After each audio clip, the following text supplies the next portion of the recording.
Maintenant, le démon, ce qu'on a l'habitude d'appeler un démon, dans le langage de la Torah, on appelle ça un shed. Le shed, c'est une créature également, et c'est une créature qui en réalité, elle est complètement à l'inverse de l'ange. L'ange, c'est le sens, complètement déconnecté de la matière et de son corps, alors que le démon, c'est justement ce qu'on a, comme ça nos Chachamim le définissent, c'est une créature qui n'a pas abouti. Dans le processus de la création, quand Akadosh Baruch Hu, il a créé le monde par sa parole, donc qui est en vérité la parole du sens, eh bien, ce sens-là s'est dirigé vers le monde de la matière et le monde des corps. Pour pouvoir, pour faire en sorte que le sens habite les corps et puis puisse être en connexion, eh bien, il y avait tout un processus qui démarrait du sens pour arriver jusqu'au corps. D'accord ? Maintenant, au moment où Hachem a mis fin à la création, il y avait certaines créatures qui n'ont pas abouti, qui sont restées au milieu du processus, entre le sens et la matière. C'est ce qu'on appelle les démons. Pourquoi ? Quelle représentation ça a ? Pour nous, c'est l'équivalent de l'imaginaire.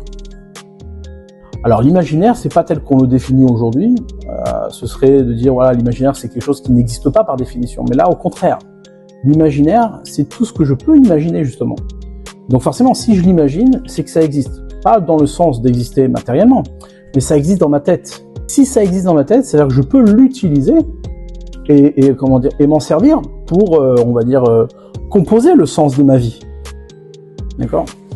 Maintenant, tout ce qui est imaginaire, eh bien, ça peut être un outil du sens à partir du moment où je le considère comme un tremplin. C'est-à-dire, je sais que ce qui est en face de moi n'est pas réel, n'est qu'imaginaire et qui me permet justement d'aboutir au sens lui-même qui, lui, est séparé des corps. Donc, lorsque je définis le sens, lorsque je suis dans l'exigence même du sens, c'est-à-dire de l'intellect, eh bien, je suis nécessairement obligé de me séparer des corps. Je me dirige vers les anges, vers la parole d'Hachem pure.